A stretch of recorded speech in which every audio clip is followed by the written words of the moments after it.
بسم اللہ الرحمن الرحیم۔ بسم اللہ الرحمن الرحیم۔ السلام علیکم ورحمۃ اللہ وبرکاتہ۔ آج خیر الاصول فی حدیث الرسول کا 10واں سبق ہے، اور اس سبق کے اندر ہم خبر واحد کی دوسری اور تیسری تقسیم کے بارے میں اور ان کے تحت آنے والی اقسام کے بارے میں چند معروضات آپ کی خدمت میں پیش کریں گے۔ خبر واحد کی جو دوسری تقسیم ہے، سب سے پہلے اس کی جو تحت اقسام ہے اس کو پڑھ لیتے ہیں۔ خبر واحد کی عدد روات کے اعتبار سے 3 اقسام ہیں۔ جو دوسری تقسیم ہے کتاب کے اعتبار سے، خیر الاصول کے اعتبار سے، یعنی عدد روات کا مطلب یہ راویوں کی تعداد کے اعتبار سے کہ کتنے راویوں سے وہ حدیث مروی ہے، 2 سے 3 سے 4 سے 5 سے یا اس سے زیادہ سے، تو اس اعتبار سے خبر واحد کی 3 قسمیں ہیں۔ نمبر 1 مشہور، نمبر 2 عزیز، نمبر 3 غریب۔ سب سے پہلے مشہور ہے۔ مشہور وہ حدیث ہے جس کے راوی ہر زمانے میں 3 سے کہیں کم نہ ہو، یعنی اس کا مطلب یہ ہے کہ ہر زمانے میں اس حدیث کو روایت کرنے والے راوی کم از کم 3 ہوں۔ 3 سے کم ہوں گے تو وہ پھر مشہور نہیں رہے گی، وہ اس کا دوسرا درجہ ہوگا، پھر وہ عزیز میں چلی جائے گی۔ اس سے بھی کم ہوگی تو پھر وہ اور درجے میں چلی جائے گی، اس کا یہ مشہور والا درجہ نہیں رہے گا۔ اس کی مثال جیسے من اتی الجمعۃ فلیغتسل، جو شخص جمعے کے لیے آئے اسے چاہیے وہ غسل کر لے۔ یہ حدیث ہے، آپ صلی اللہ علیہ وسلم کا فرمان ہے، اور یہ صحیح حدیث ہے، اور صحیح ہونے کے ساتھ ساتھ مشہور بھی ہے، یعنی اس کو روایت کرنے والے ہر زمانے میں 3 سے زائد ہی رہے ہیں، 3 سے کم نہیں ہوئے۔ راویوں کی تعداد ہمیشہ 3 سے زائد ہی رہی ہے۔ اسی طرح ایک دوسری حدیث بھی ہے، طلب العلم فریضۃ علی کل مسلم، یہ بھی بہت مشہور حدیث ہے، اور یہ بھی مشہور ہے، اور اس کے ساتھ ساتھ یہ حسن درجے کی ہے۔ آگے چل کے ہم صحیح اور حسن کی تعریفات پڑھیں گے تیسری تقسیم میں، آج کے سبق میں ہی، تو اس میں پتہ چل جائے گا آپ حضرات کو کہ صحیح کس کو کہتے ہیں اور حسن کس کو کہتے ہیں۔ اس کا حکم یہ ہے کہ اگر صحیح ہو، مشہور حدیث اگر صحیح ہو تو دوسری اقسام پر اس کو ترجیح حاصل ہوتی ہے۔ اگر ایک جگہ حدیث مشہور ہے اور اس کے ساتھ ساتھ اسی مضمون کے حدیث عزیز ہے یا حدیث غریب ہے، تو عزیز اور غریب پر اس کو ترجیح حاصل ہوگی۔ جو حکم حدیث مشہور میں ہوگا اس پر عمل کیا جائے گا، اس کو لیا جائے گا۔ اس کے مقابلے میں اگر وہی مضمون، اسی طرح کا مضمون غریب کے اندر بھی ہے، یا اس میں تھوڑا سا رد و بدل ہے، یا پھر عزیز یا غریب کے اندر ہے، تو ان کو چھوڑ کر حدیث مشہور پر عمل کیا جائے گا۔ دوسری قسم ہے عزیز، وہ حدیث جس کے راوی ہر زمانے میں 2 سے کہیں کم نہ ہو، یعنی ہر زمانے میں اس کو روایت کرنے والے 2 ہونے چاہیے۔ 2 سے کم ہوں گے تو وہ پھر عزیز نہیں ہوگی، اور اگر 2 سے زائد ہوں گے تو وہ پھر مشہور ہو جائے گی، اور پھر اگر اتنے زیادہ ہوں کہ 10 سے بھی زائد ہو جائیں تو وہ پھر تواتر کی حد کو پہنچ جاتی ہے۔ تو اگر کسی روایت کو راوی جو ہیں اس کے روایت کرنے والے وہ 2 ہیں تو وہ حدیث جو ہے عزیز کہلائے گی۔ جیسے کہ مثال آپ کے سامنے ہے، لا یؤمن احدکم حتی اکون احب الیہ من والدہ وولدہ والناس اجمعین۔ اب یہ جو حدیث ہے، یہ حدیث جو ہے عزیز ہے، اس کے راوی ہر زمانے میں 2 ہی رہے ہیں، 1 یا 2، اس سے زائد نہیں ہوئے، نہ ہی 2 سے کم ہوئے اور نہ ہی 2 سے زائد ہوئے، ہمیشہ 2 ہی رہے ہیں۔ تو لہٰذا یہ حدیث جو ہے عزیز درجے کی ہے، بخاری وغیرہ میں اس کی روایت آتی ہے۔ عدد روات کے اعتبار سے حدیث کی یا خبر واحد کی تیسری جو قسم ہے وہ غریب کہلاتی ہے۔ غریب وہ حدیث ہوتی ہے جس کا راوی کہیں نہ کہیں ایک موجود ہو، یعنی اس کا راوی ایک ہی ہوگا ہمیشہ، ہر زمانے میں کبھی 1 سے زائد نہیں ہوگا۔ اگر 1 سے زائد ہوگا، 2 ہوں گے تو پھر وہ عزیز بن جائے گی، اگر 3 ہوں گے تو مشہور بن جائے گی، اور اگر اس سے بھی اوپر چلے گئے تو پھر جو ہے وہ مشہور سے بھی اوپر، اس کے راوی 3 سے بھی زائد ہو گئے تو وہ تواتر کی حد کو پہنچ جائے گی۔ اس کی مثال ہے، نہى النبی صلی اللہ علیہ وسلم عن بیع الولاء وہبتہ، آپ صلی اللہ علیہ وسلم نے ولا اور اس کے ہبے سے منع فرمایا ہے، یعنی غلام آزاد کرنے کے بعد آقا کا جو حق رہ جاتا ہے اس سے متعلق ہوتا ہے، اس حق کو بیچنے سے اور اسی طرح اس کا ہبہ کرنے سے آپ صلی اللہ علیہ وسلم نے منع فرمایا ہے۔ یہ روایت حضرت ابن عمر رضی اللہ تعالیٰ عنہما سے عبداللہ بن دینار جو کہ تابعی ہیں، مشہور تابعی، صرف انہوں نے روایت کی، اکیلے تنہا انہوں نے یہ روایت کی ہے، لہٰذا یہ غریب درجے کی ہے۔ اس کے بعد خبر واحد کی تیسری تقسیم ہے۔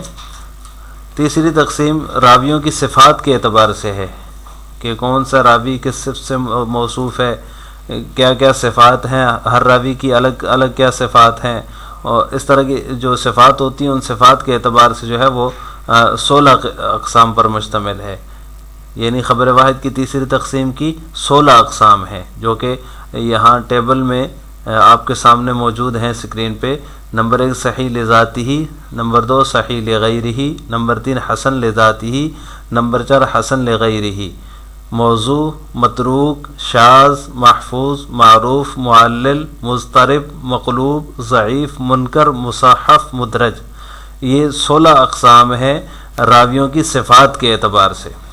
اب اس کو ہم ایک ایک کر کے ان کی تعریفات، ان کی مثالیں اور ان کے احکام کے بارے میں پڑھیں گے۔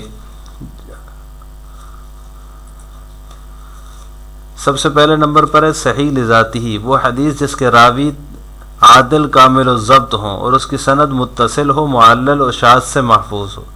یعنی اس کے راوی عادل بھی ہوں، کامل الضبط بھی ہوں، اور اس کے سند بھی متصل ہو، اور اس کے اندر کوئی علت یا شذوذ بھی نہ پایا جائے، وہ معلول ہونے سے یا اس کے اندر شذوذ کے پائے جانے سے وہ محفوظ ہو، تو وہ حدیث صحیح لذاتی ہی کہلاتی ہے۔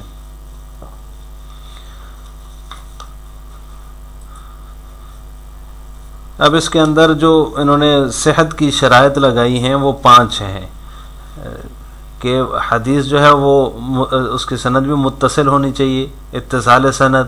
نمبر 2 عدالت راوی، یعنی راوی کا عادل ہونا بھی ضروری ہے۔ نمبر 3 ضبط روایت، روایت کو ضبط کرنے کا ملکہ بھی اس کا مکمل ہونا چاہیے، کامل ہونا چاہیے۔ ایسا نہیں ہے تو وہ اگر کسی کا ضبط کامل ہوگا تو وہ حدیث جو ہے وہ صحیح لذاتی ہی نہیں کہلائے گی، اس کا درجہ دوسرا ہو جائے گا۔ اور اسی طرح نمبر 4 عدم شذوذ، اس میں کسی قسم کا شذوذ بھی نہ پایا جائے۔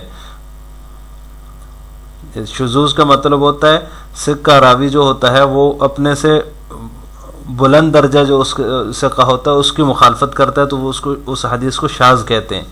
یعنی ایک سکہ راوی اپنے سے زیادہ سکہ کی مخالفت کرے تو اس کو شاذ کہتے ہیں۔ اگر صحیح کے راویوں کے اندر سکہ راوی اپنے سے زائد سکہ کی مخالفت نہیں کر رہا تو اس کا مطلب اس کے اندر شذوذ نہیں پایا جا رہا۔ اسی طرح نمبر 5 ہے عدم علت، وہ حدیث معلول بھی نہیں ہونی چاہیے، یعنی ظاہری صحت کے ساتھ ساتھ کوئی اس کے اندر مخفی عیب بھی ایسا نہیں ہونا چاہیے جو اس کی صحت پر اثر انداز ہو۔ معلول ہونے کا یا علت کے پائے جانے کا یہ مطلب ہے۔ اگر اس کے اندر علت پائی جائے گی، کوئی ایسی مخفی علت ہوگی جو اس کی صحت پر اثر انداز ہو رہی ہے تو وہ پھر صحیح لذاتی ہی نہیں کہلائے گی۔ اس کی مثال حدثنا عبداللہ بن یوسف قال اخبرنا مالک عن ابن شہاب عن محمد بن جبیر بن مطعم عن ابیہ قال سمعت رسول اللہ صلی اللہ علیہ وسلم قرأ فی المغرب بالطور۔ اب یہ صحیح بخاری کی روایت ہے اور یہ حدیث جو ہے صحیح ہے، اس کے سند بھی متصل ہے، اس کے راوی تمام کے تمام عبداللہ بن یوسف، مالک، ابن شہاب، محمد بن جبیر، ان کے والد، اس طرح جتنے بھی اس کے راوی ہیں اس کے اندر یہ سارے راوی جو ہے عادل بھی ہیں اور کامل الضبط بھی ہیں، کسی کا ضبط بھی کمزور نہیں ہے۔ یعنی حدیث کو یاد کرنا، محفوظ کرنے کا جو ملکہ ہوتا ہے وہ ملکہ بھی ان کے اندر پورا ہے، تو لہٰذا یہ حدیث صحیح ہے اور اس کے اندر کسی قسم کی شذوذ اور علت بھی نہیں پائی جا رہی، لہٰذا یہ حدیث صحیح لذاتی ہی کہلائے گی۔ نمبر 2 حسن لذاتی، وہ حدیث جس کے راوی میں صرف ضبط ناقص ہو، باقی سب شرائط صحیح لذاتی ہی والی پائی جائیں۔ یعنی صحیح لذاتی کے اندر کیا تھی، کیا کیا شروط تھیں؟ اتصال سند، عدالت روات، ضبط روایت، عدم علت اور عدم شذوذ۔ اب یہ ساری شرائط اگر ایک حدیث کے اندر پائی جا رہی ہیں صرف جو ہے وہ ضبط روات نہیں پایا جا رہا، کسی راوی کا ضبط کمزور ہے، حدیث کو محفوظ کرنے کا، حاصل کرنے کے بعد محفوظ کرنے کا پورا اہتمام اس کے اندر نہیں پایا جا رہا، تو وہ حدیث صحیح لذاتی ہی کے درجے سے نیچے آ جائے گی اور اس کو حسن لذاتی ہی کہا جائے گا۔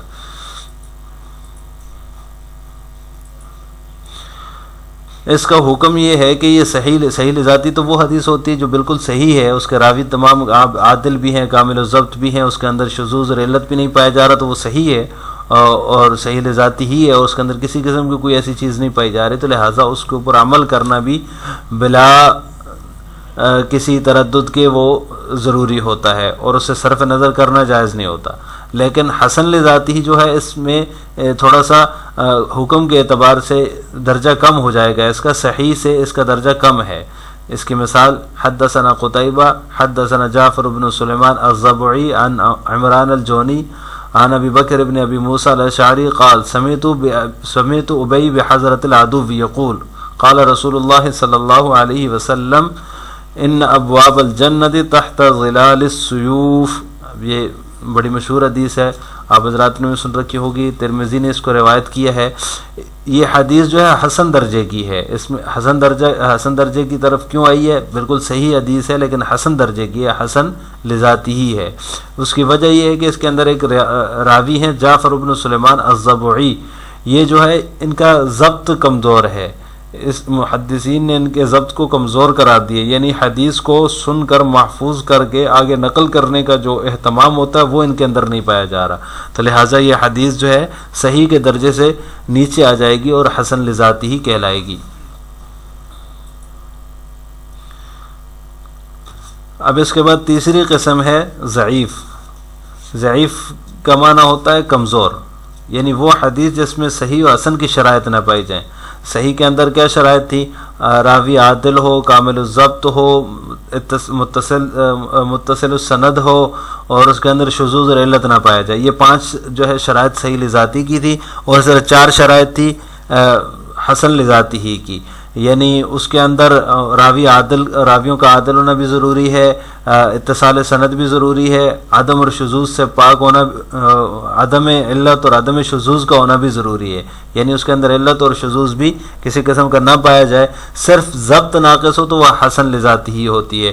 تو لہذا 4 شرائط حسن لذاتی ہی کی ہیں اور 5 شرائط جو ہیں وہ صحیح کی ہیں۔ یہ تمام شرائط اگر کسی حدیث میں نہیں پائی جا رہی تو وہ حدیث جو ہے ضعیف کہلائے گی، اس کا درجہ جو ہے وہ کمزور ہوگا، بالکل اس کے اندر ضعف آ جائے گا۔ اس کی مثال ہے حکیم الاسرم عن ابی تمیمۃ الحجیمی عن ابی ہریرہ عن النبی صلی اللہ علیہ وسلم۔ یہ ایک سند ہے، اس سند کے اندر جو حکیم الاسرم ہیں یہ جو ہے کمزور ہیں، ان کو ضعیف قرار دیا گیا محدثین کی طرف سے کہ یہ جو ہے روایت نقل نہیں کر سکتے، ان کے اندر اس درجے کا ضعف پایا جا رہا ہے، لیکن لہٰذا ان سے جو یہ حدیث مروی ہے تو یہ جو ہے ضعیف کہلائے گی۔ اب ضعیف کا حکم کیا ہے؟ ضعیف کا حکم یہ ہے کہ اگر حدیث موضوع نہ ہو تو ضعف کو بیان کیے بغیر اس کی روایت 2 شرطوں کے ساتھ جائز ہوگی، یعنی اس کو ضعف کو بیان نہ کیا جائے، ویسے ہی اس حدیث کو آگے نقل کر دیا جائے، تو اس میں پھر 2 شرائط ہیں۔ ویسے تو ضعیف حدیث کے لیے یہ ضروری ہے کہ اس کو ضعف کو بیان کرتے ہوئے، یہ ساتھ یہ بتاتے ہوئے کہ یہ حدیث ضعیف ہے، اس کو بیان کرنا چاہیے، لیکن اگر کوئی ضعف کو بیان نہیں کرتا تو اس کی پھر 2 شرائط ہیں۔ ایک تو شرط یہ ہے کہ اس کا عقائد سے تعلق نہ ہو، یعنی ایسی کوئی حدیث نہ ہو جس سے عقیدہ ثابت ہو رہا ہو، جیسے صفات باری تعالیٰ، اللہ تعالیٰ کی صفات ہیں، اللہ تعالیٰ کی صفات کے بارے میں اگر کوئی حدیث ہے اور پھر وہ ضعیف ہے تو وہ نہیں چلے گی، عقیدے میں ضعیف حدیث نہیں چلتی، اس سے وہ عقیدہ ثابت نہیں ہوگا، اس کو ہم نہیں لیں گے۔ اور دوسری شرط یہ حلال و حرام سے اس کا تعلق نہ ہو، یعنی کوئی چیز کسی چیز کی حلت یا کسی چیز کی حرمت اس سے ثابت نہ ہو تو وہ حدیث جو ہے ضعیف سے یہ چیزیں ثابت نہیں ہوتی۔ مواعظ کے اندر، ترغیب و ترہیب کے اندر، اس طرح قصص کے اندر ضعیف حدیث چل جاتی ہے۔ آج کے سبق کا خلاصہ یہ ہو کہ ہم نے خبر روایت کی پہلی تقسیم جس کے تحت 3 اقسام ہیں، مشہور، عزیز اور غریب، ان کی تعریفات، ان کی مثالیں، اور اس طرح دوسری تقسیم جو تھی راویوں کی صفات کے اعتبار سے جس کی 16 قسمیں ہم نے کی، ان میں سے ہم نے 3 اقسام صحیح لذاتی، حسن لذاتی اور ضعیف، ان کی تعریفات اور حکم اور مثالیں پڑھی ہیں۔ آخر میں آپ سے 2 سوال ہیں۔ پہلا سوال نمبر 1 تو یہ ہے، شرائط صحت میں سے کوئی ایک شرط بتائیں۔ صحیح لذاتی ہی کی جو 5 شرائط ہم نے ذکر کی ہیں ان میں سے کوئی ایک شرط آپ نے بتانی ہے۔ نمبر 2، کیا ضعیف حدیث سے عقیدہ ثابت ہو سکتا ہے یا نہیں؟ ان دونوں سوالوں کے جواب آپ نے کمنٹ باکس میں دینے ہیں۔ السلام علیکم ورحمۃ اللہ وبرکاتہ۔